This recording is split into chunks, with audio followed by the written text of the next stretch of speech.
we're in West Stockwith Basin, and I'm a little nervous because we're going out onto the Tidal Trent. Yep.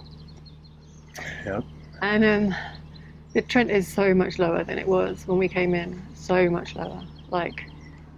Yeah. See, that was the time to really be nervous. That was near flood stage. We were inches below flood stage. Yes, but when we were inches below flood stage, we didn't have to worry about sandbanks. Now I've got to worry about sandbanks. True that. True that. Now we have to worry about sandbanks. So basically it means stay to the center of the channel, except for a couple of places where we've got a line showing us to go to the outside of the channel. Not a big deal. As long as you got the Trent charts, which you can get from any of the locks that take you onto the Trent. And then ours are 10 years out of date, but apparently they don't change. But obviously that's just another thing I can worry about. There's been no significant meanders in the Trent that I'm aware of. No, like 90-degree bends or anything like that. There might be a new sandbank that's grown. Could be. Probably. Same place. Probably. Yeah. Plus, it's still used for some amount of commercial traffic. So, you know, much bigger boats than us, much bigger and deeper boats than us fly these waters. So we shouldn't really worry about it too much. So 2 days ago on Monday, we watched a boat go out, and we could have gone with it, but we just decided not to. And I don't know if it helped or made me feel worse. Helped me. Did it? Oh, I now know which direction they should go. It was a big sign. Well, that too. In case you haven't said, we're going to Torksey.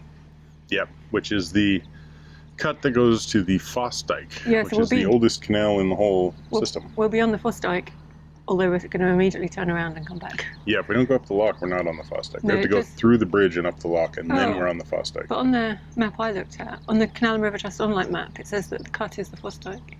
No. Oh, interesting. I was going to count it.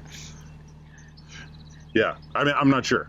I'm honestly not sure where it officially begins. I'm just saying that makes sense. That when I was reading the Nicholson's guide this morning, it said that you know, there's the river lock, and then there's through a road bridge, and a lock that takes you up onto the Fossdyke. Yeah. So I assumed that was the Fossdyke, but either way, we'll be travelling with the tide, so we'll be going quite fast. Yep. We won't, unlike when we came down when we were fighting the tide. It's going to be much more like the River Irwell. Oh, good.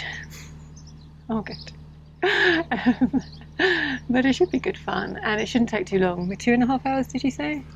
That's what the lockkeeper said, roughly 2.5 hours. Fairly short run, and then we will pass Gainsborough, where there is some pontoons where we could moor overnight, which we might do on the return trip. We did pop to Gainsborough back in March. Yeah, we have visited it. Before all this happened. Yes, just by bus, not by boat. No, so we have had a little look around. Yeah. It wouldn't be the end of the world if we missed it. No. But I'd still like to do it if we can, just to have a change of scenery. That's true. But, that you know. Fair point. Yeah. Well, let's make the decision tonight. Indeed. We also need to get back to Thorn. Your guy wrote you back, I don't know if you saw, but he can do the BSS on Monday. You read my email? Oh, it's the preview on the phone. I see. Oh, you get 3 lines, that's all I needed. Okay, fair enough. I've got his passcode, he's got mine, it's fine. She's always complaining to me that I have to plug in my password to do any of the administrator stuff on her Mac. And it's like, it is her Mac. I should just make her an administrator on there. Like, but it's when you leave things open and then I try and restart and it's like, you need the administrator. Yeah. So, anyway. I am always within 57 feet, right? So it's not like the biggest problem. My point was that we need to be in Thorn on Monday so that we can get our BSS done. Yeah, which it's Wednesday today. Yeah, so we could even spend time. A day or two down in Torksey or whatever, and we've got plenty of time. So. Yeah, we'll just look at the weather, I think, because today is going to be a scorcher. It's like 9 o'clock and it's already too hot. Yeah. So we got to get over into that lock. Well, we don't have to go now, but we should probably just push off and get over there. It's not open. Isn't it open? No. Sure looks open. What about that second gate? Oh, the second gate's not open. Yeah. Okay, it's not open. Who was right? Jojo was right. My favourite thing is someone could have told me I was right. She's right. Unlike yesterday when I was looking at the Nicholson's guide and it said to pass this island on the Trent on the east, and I'm like, yeah, but when you were going in which direction? And then Michael, I don't know if you just looked at me. You were like, Jojo. No, I was like, Jojo? I was like, east is the same from either direction. And you just should have seen the look of, God. dear Lord. I can't believe I said it. I never thought it. I know what you meant. Left versus right. Yeah, left is east, surely. No. All right, let's go. Not unless you're facing the right way. All right. We're out here. We're going. We're done. We're going. We're moving. Wish us luck. Yeah.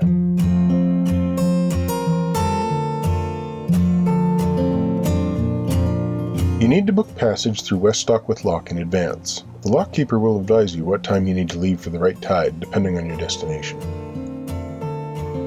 We are going upstream to Torksey today. We'll leave at low water, and the incoming tide will push us upstream.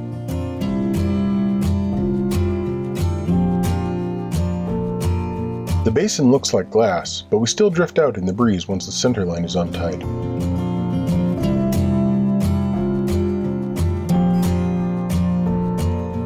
I untie the stern and cross the basin to the lock, where the lock keeper is getting the gate open for me. Joe has walked across with George.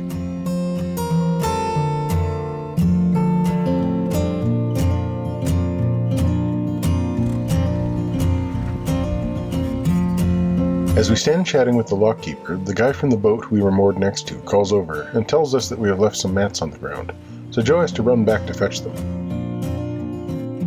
Then it's time for Joe and George to join me on the stern for the descent to the river.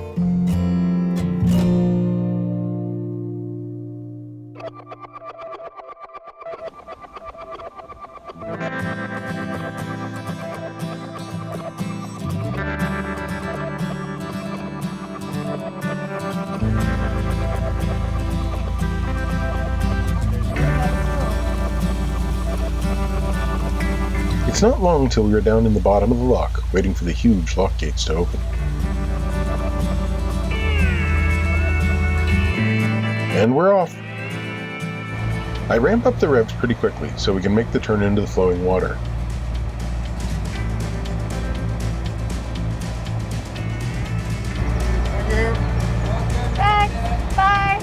As we make the turn, the boat leans to the left, not significantly, but enough to make Joe nervous, despite the fact that I had pre-warned her that this would happen.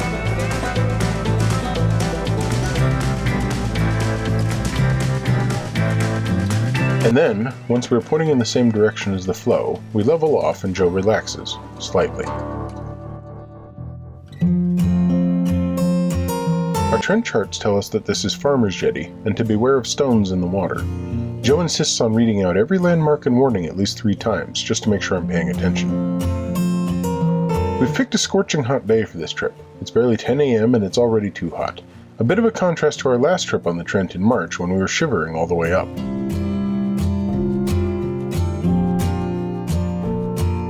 There's some flotsam on the river, including the occasional log or branch, but they're all fairly easy to spot and avoid.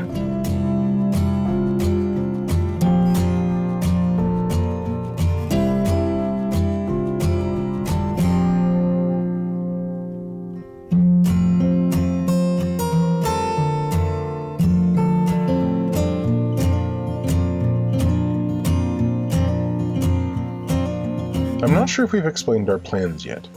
We are currently heading to Torksey, and after a night there, we're going to turn around and travel back to Keedby, possibly with a stopover on the moorings at Gainsborough. We want to explore the remaining northern waterways that we are yet to see before we head south again. Eventually, we will loop round to the Upper Trent and travel downstream from Shardlow through Nottingham to the Fosdyke Canal, so traveling to Torksey today closes a loop that we haven't actually opened yet.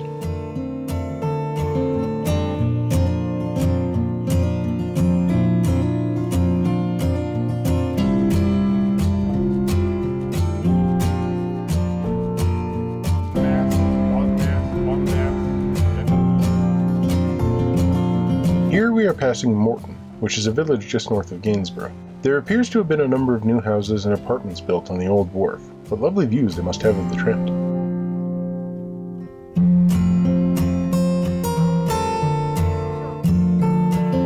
Another warning from the chart via Joe. There's concrete footings extending 12 feet from the wharf, and they dry out in low water.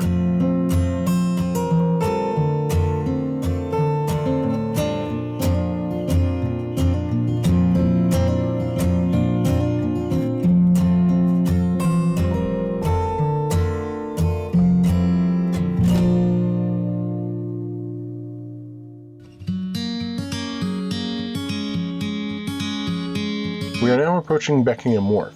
Joe advises me to watch out for any turning coasters, but I think I'm fine.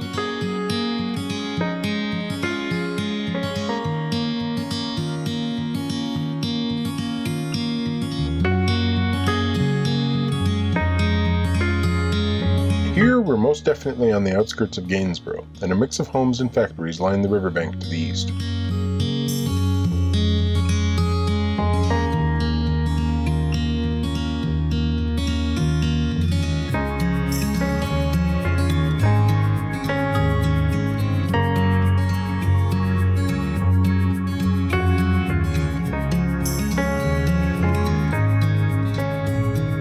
These are the mooring pontoons in Gainsborough, where we are thinking of stopping on our way back north.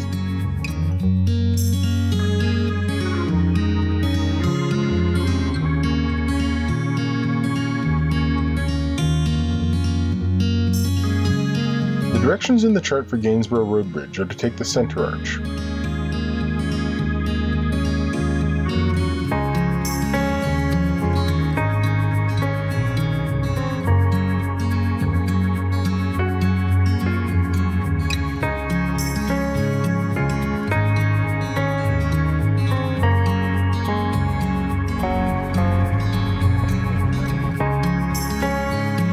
These two huge grain silos were once part of Spiller's Mill. Grain would arrive by road and of course by river on Spiller's own fleet of boats.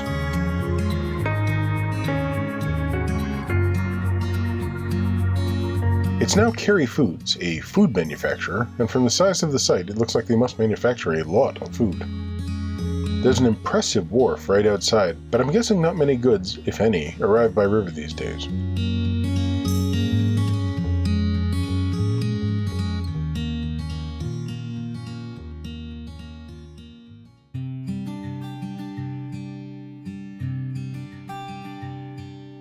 We round the bend at kilometer marker 87, and Joe warns me to take it wide due to possible sandbanks on the inside. Honestly, the river is so wide I think if you just stick to the middle line you'll be fine, especially with a draft as shallow as ours.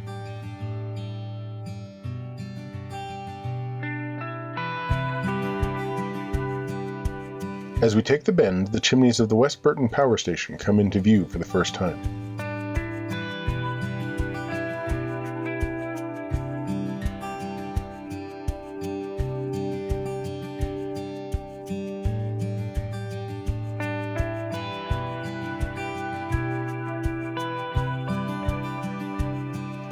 At the Gainsborough Railway Viaduct, boats need to take the eastern arch.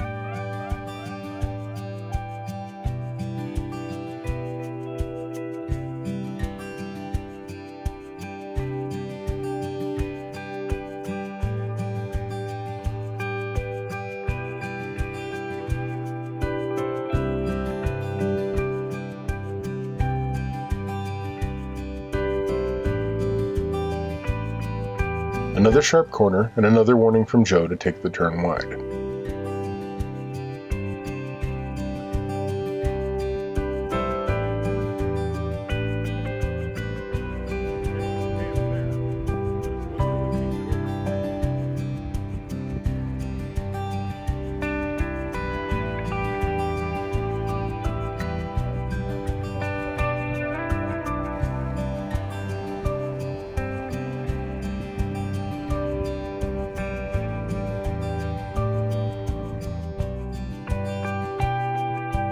As we pass West Burton Power Station, Cottam Power Station comes into view in the distance.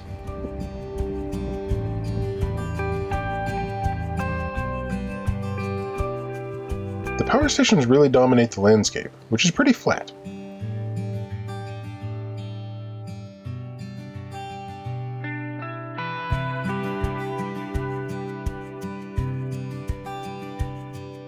The chart shows a cheese house and a pump house. We work out which building is probably the pump house, but the cheese house remains a mystery, much to George's disappointment.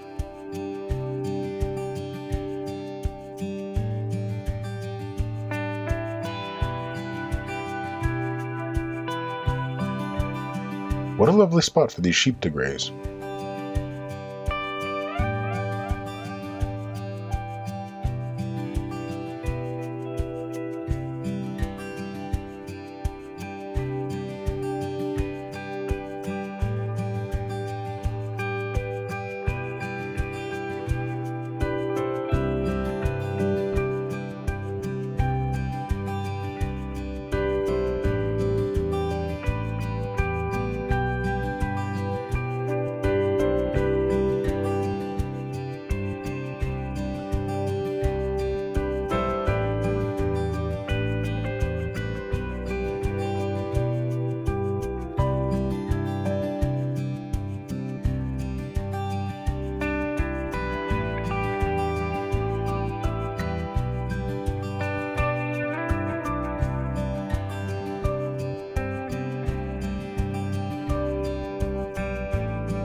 This is Littleborough. Our chart advises us not to use anchors here. Thankfully, we weren't planning to.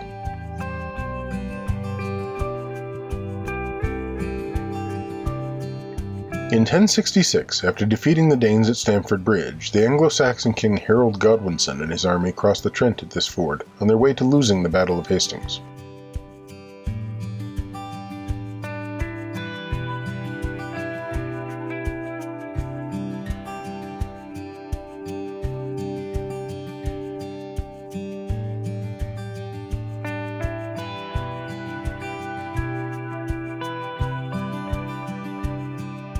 At Trentport, our chart details a rather specific line that we should follow. However, the illustration on the chart doesn't really match the course of the river, and one of the landmarks we need to look out for is not even visible until we are alongside it, so I just stick to the center of the river. As we're trying to work out our exact position on the chart, we spot two boats heading towards us.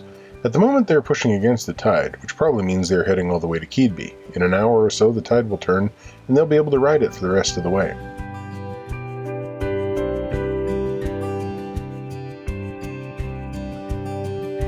A brief wave and hello, and the second boat very kindly tells us they like our vlogs, which is always lovely to hear.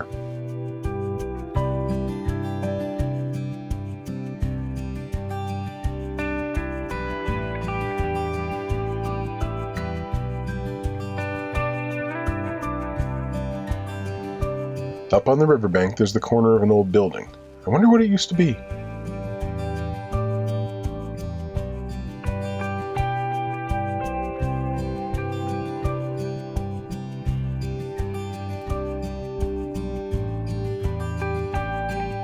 Torksey Viaduct appears in the distance. We're nearing our destination. Again, the chart says to take the eastern arch.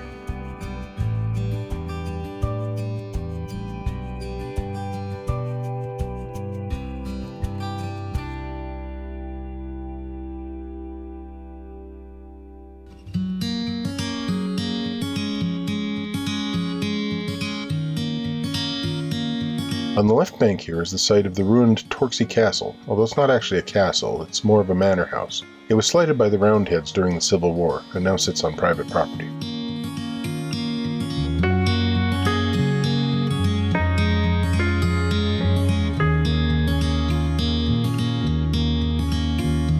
The turn at Torksey towards the lock in the Fosdyke Canal is very wide and easy to navigate. It's made even easier by the fact that the tide has slowed right down and is about to turn.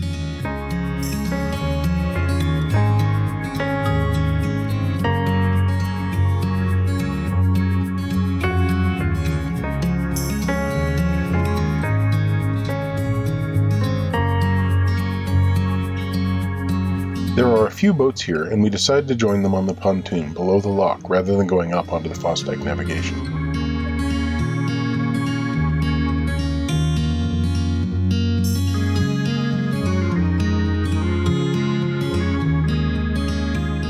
We are in Torksey. Oh, she got it. Not Torksey. As I keep saying. And I kept pronouncing it Torksey. Torksey. Torksey, because that's what I'd heard somebody say. And so I was spelling it Torksey, but it's actually Torksey. And we're here, and it was actually the most glorious cruise ever. It was really nice. The most exciting bit of which was probably the turn on to the Trent itself. Yeah, because we did tilt where we tilted slightly. And the other one was when we found the mile marker that disappeared behind a tree. Oh, yeah. Because they're actually kilometre markers, but Kilometre markers, we've been counting them down, and I spotted, I think it was 80. It was 80. And I was like, there's 80. And I'm looking around like, where? And then I couldn't find it again, so I thought I'd imagined it. And it turns out there's like one position where you get a view of 80 until you get right beside it. And there goes George. But yeah, it's just lovely. The river was flat, there was no wind, we were going with the tide, so we got carried up here, basically.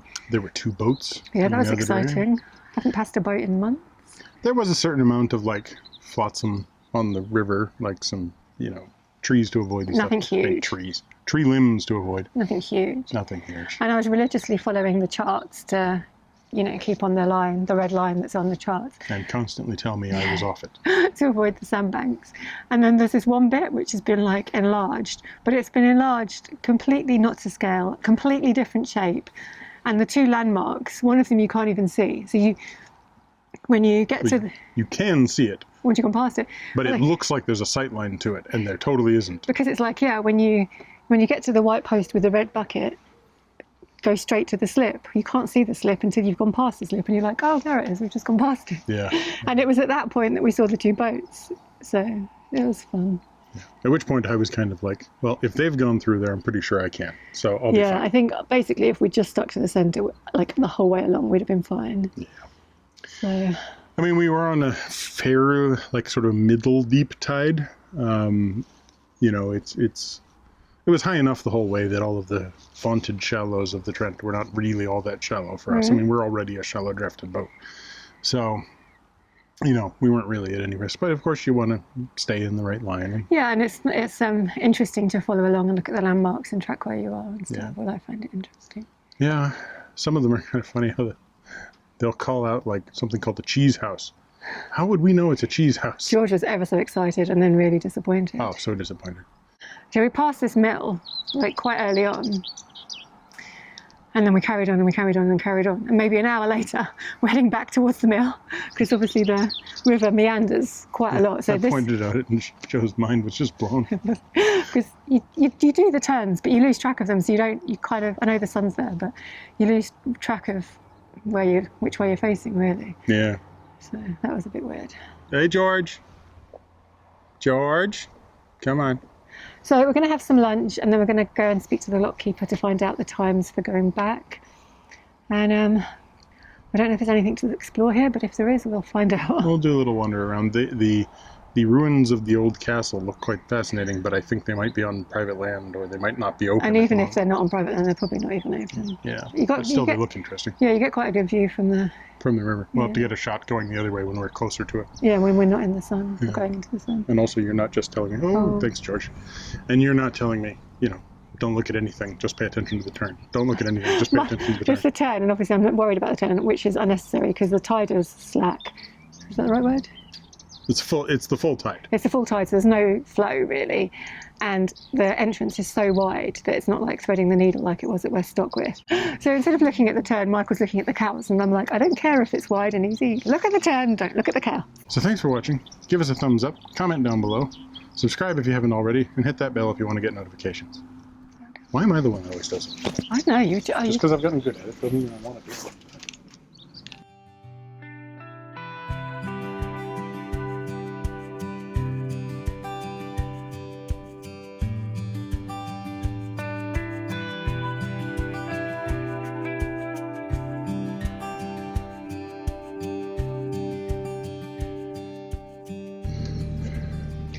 Good morning Over from... in the candy shop. Candy shop? China shop. What's a bull in a candy shop do? You can do, probably. Yeah, especially mint leaves. We're in Torksey.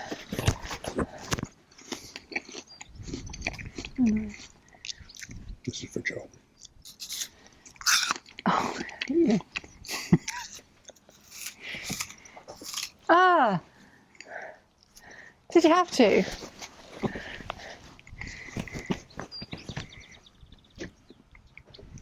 You should put the mic on the cookie.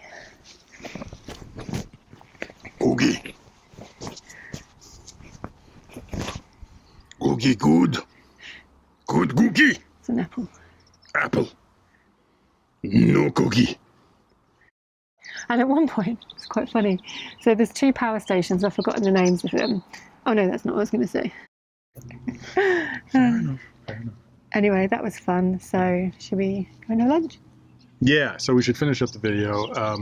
Then I'm going to go pick up the poop, then come back and do the lunch. So thanks for that, George. Thanks for watching. Oops. So thanks for watching. Give us a thumbs up, comment down below, subscribe if you haven't already, and give us that bell if you want to get notifications. Give us the bell? Hit the bell. Hit the bell.